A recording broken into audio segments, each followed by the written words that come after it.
Hi, sweeties. How are you doing? Welcome to Naya Sim. If this is your first time of coming across this channel, sweetheart, kindly smash that subscribe button, turn your notifications so you are notified each time I upload.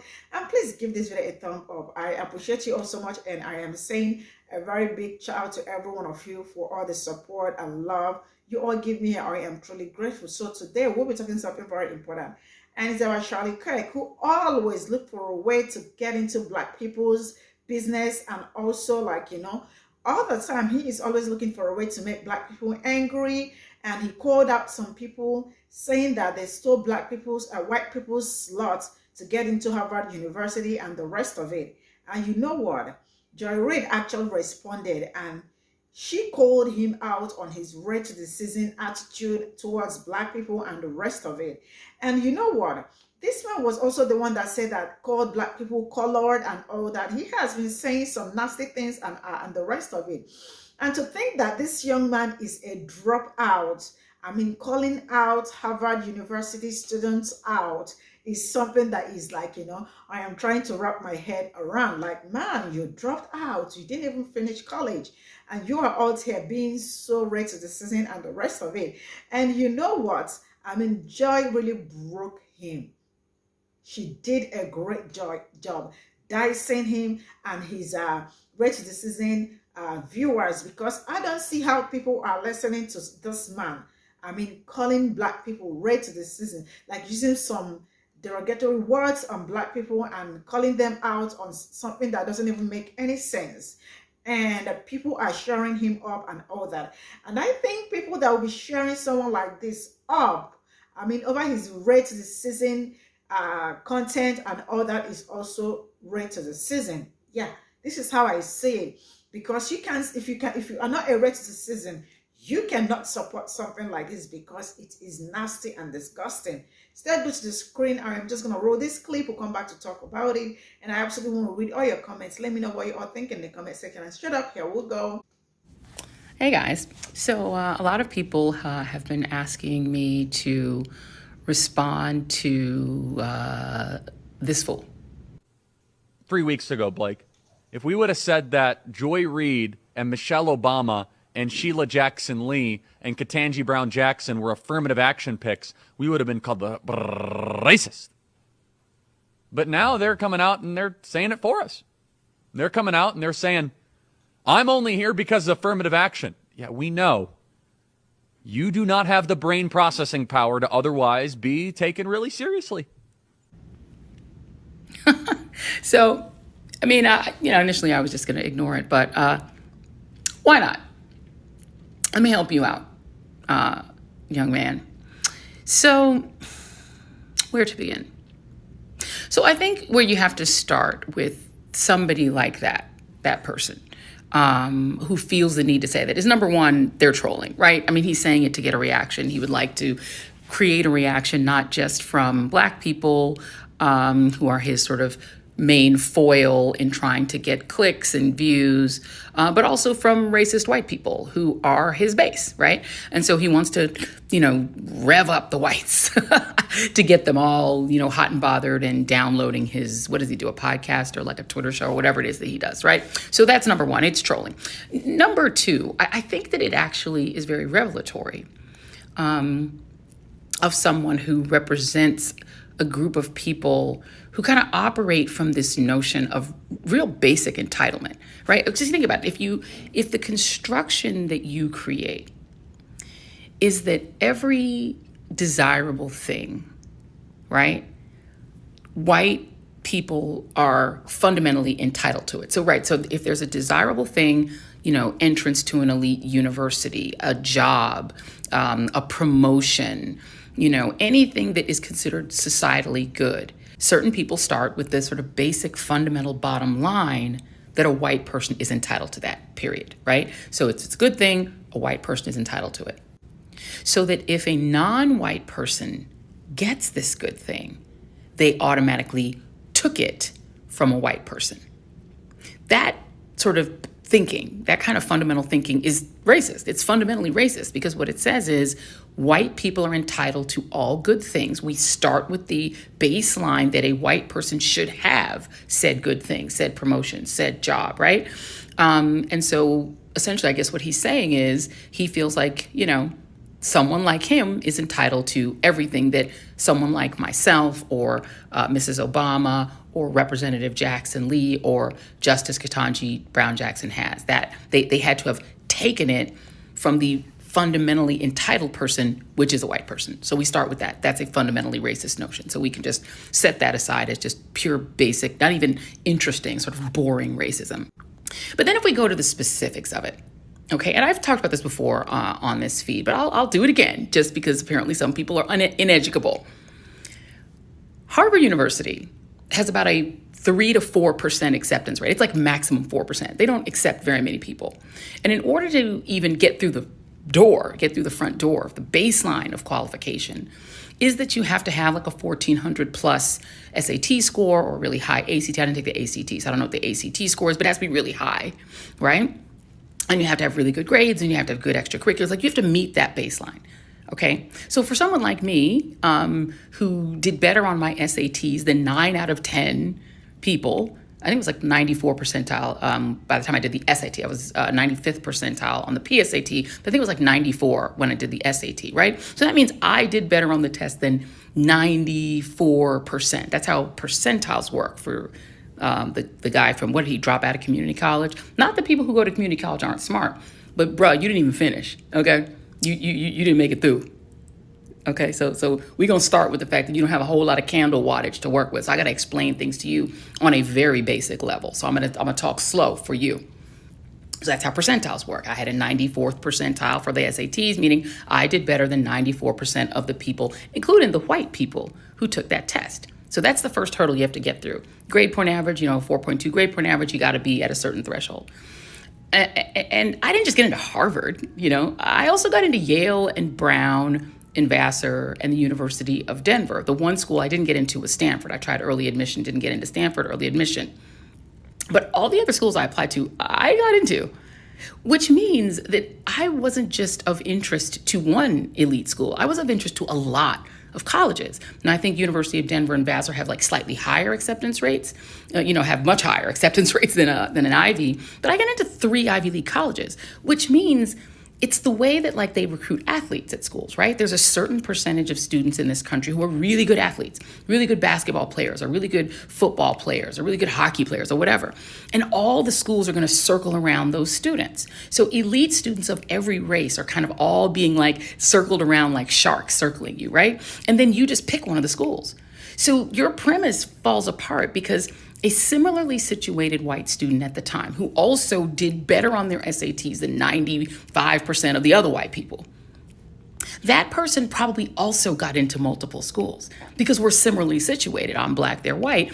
These schools decided they really wanted somebody. They also have very low admission rates from the Mountain West, which is where Denver and Colorado is, right? I was from Colorado. Very, very few people come from there. Most people who go to elite colleges come from New England. It's like a quarter or more of the students are already in New England. So if you add to the fact that you're from the West, that you're from a sort of region that's non-traditional for going to that school. You add to the fact that you've got like athleticism on your resume, which I had, and you have lots of extracurriculars. You kind of have all the ingredients. A similarly situated white person probably also got into multiple good schools.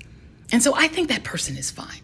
I don't think that person has been denied the opportunities to succeed because of me. You think that because you're operating from a racist framework, right? That my particular spot, which could have been at any of those other schools, I could have done the same thing at Yale, and baby, I'd still be right here. So what you're saying is that nobody black is fundamentally entitled based on their qualifications to be at an Ivy League school or to be at any elite school. What you're saying is that nobody black is foundationally entitled based on their qualifications. That's all for white people. And that anybody black who then gets through the door took it, quote unquote, from a white person. That doesn't make sense. That's like saying, every white person is entitled to be in the NBA. So that if, a white person doesn't get picked, by an NBA team, their spot was taken by a black person. No, just like colleges can pick whoever they want, NBA teams can pick whoever they want. NFL teams can pick whoever they want. They're choosing based on multiple characteristics. They know what they want. And they're deciding based on lots of different factors what they want. And if they don't want this one particular white person, that white person can go elsewhere. But you don't think that because you think nobody that's black, particularly black, but black, brown, non-white, is entitled to be at these schools. There are some other fundamental flaws in this way of thinking because they try to scapegoat Asians and say, well, Asians are being discriminated against. Right now, Harvard's incoming class is about 15% black, which is close to the black population in the country. It's 27% Asian.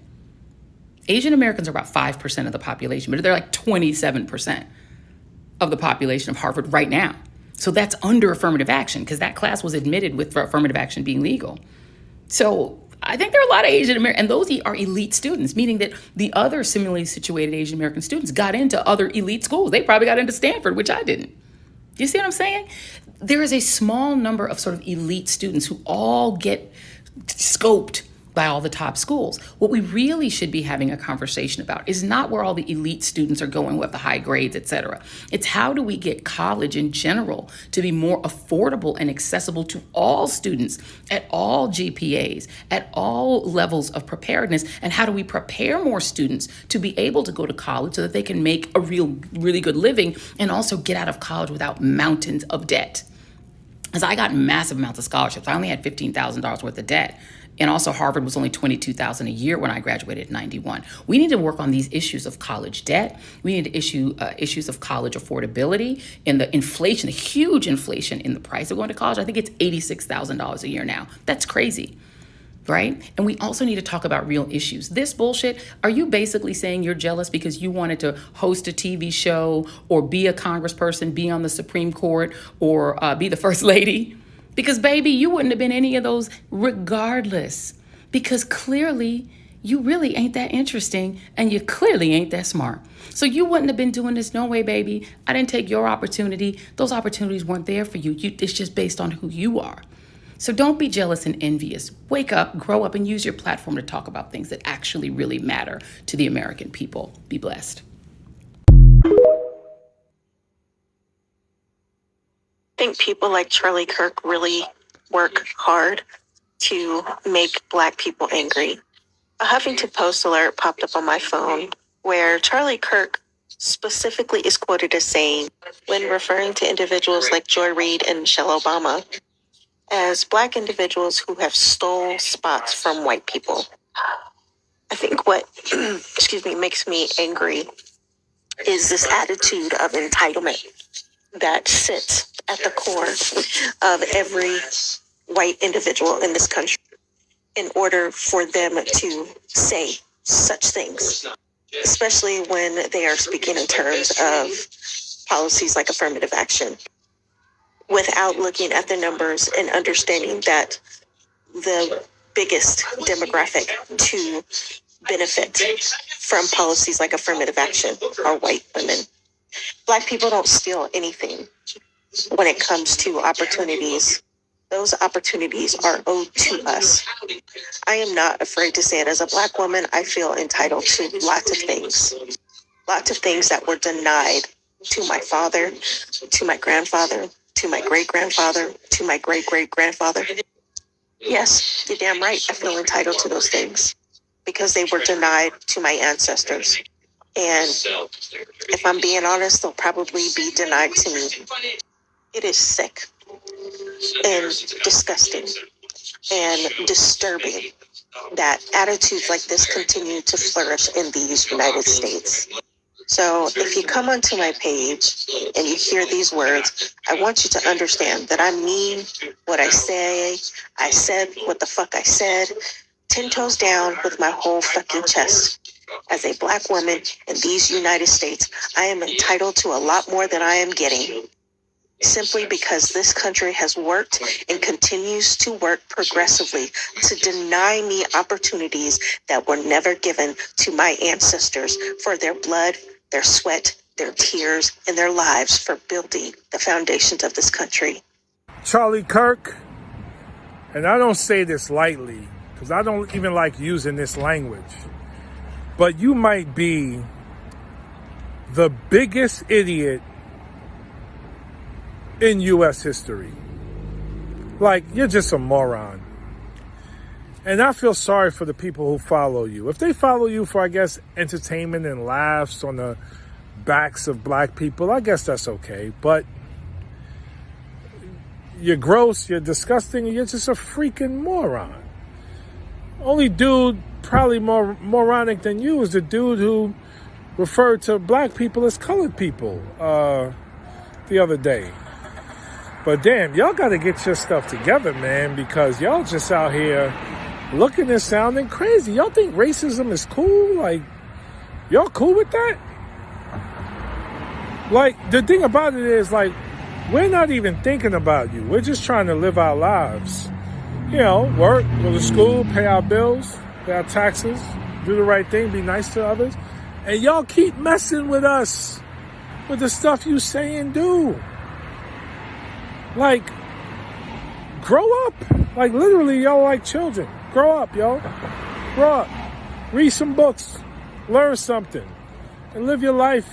And try to live a life without being mean to people. Just stop being mean. It's crazy. Charlie Kirk actually said this on his show. You really have to wonder. In fact, you know, if we would have said 3 weeks ago, Blake, if we would have said that Joy Reid and Michelle Obama and Sheila Jackson Lee and Ketanji Brown Jackson were affirmative action picks, we would have been called the racist. But now they're coming out and they're saying it for us. They're coming out and they're saying, I'm only here because of affirmative action. Yeah, we know. You do not have the brain processing power to otherwise be taken really seriously. You had to go steal a white person's slot to go be taken somewhat seriously. That's racist and misogynist. And Kirk, didn't you drop out of community college? Does he feel the same way about, I don't know, Clarence Thomas, who also 1000% benefited from affirmative action? Affirmative action is a good thing until the Supreme Court took that away. It's a tool that universities and colleges use to promote diversity and to ensure that people who would have otherwise been shut out of the post-secondary system to earn a quality degree. And the MAGA right just can't stand that.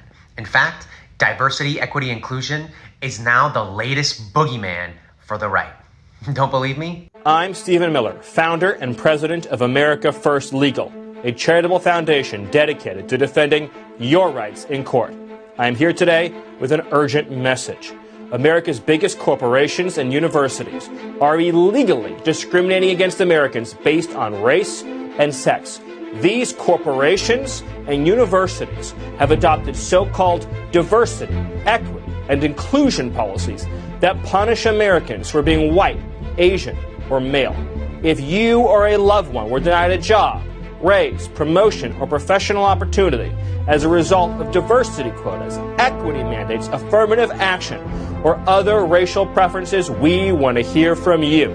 MAGA Republicans, always so this is all I the got victims. from the stitches, and you all know I posted something like this, I think yesterday, but then Joy Reid responded with other people also stitching to the video and all that. And all I can say is that this young man is just looking for a way to get to black people's nerves and all that. You all can see he is a college dropout from a community. Like, that alone says a lot. And also, I mean, his podcast, all he does is like, look for a way to bring black people down, to say black people be selling their slots and all that. Like, how, like, he got the nerves to say that if Joy Reid and Michelle Obama, like, if they did not steal the slots for what, like, they were the ones that stole the slots from white people. But Joy, you all can see Joy got, like, other this thing from other schools, not just like it was just she was limited to a particular this thing and all that. I mean, there was so much branches, like she had so much she got choice, like to choose where to school and where not to. Like she said it was just only one, which was Stanford or something like that. And someone like this is like, coming out to call like, do you know what it means? A Harvard graduate and a school dropout. Like, you're calling a Harvard graduate out on something that doesn't make any sense. Make this thing make sense. Like, for the people that are following him, people, of course, he has a podcast and where he talk his right to the season, and anybody that is following him because they love his show or because they love what he is saying, they are following him because they are ready to the season. They are ready to the season. Because make sense. I mean, when they have to feed on black people's views and all that, how they have to create content around black people just for views and growth, because they know people are gonna click in to know what he said about black people and the rest of it. The truth is that black people really do not care. They don't give a shit about you because he is a failure, which is written all over him. You heard everyone saying that, yo, he dropped out. That alone already tells more about him. So this is where I'm gonna draw the curtain. Joy Reid, she really did a great job. I love watching her. I mean, she is very brilliant. And thank you so much for the support, and see you all in my next video. Bye for now.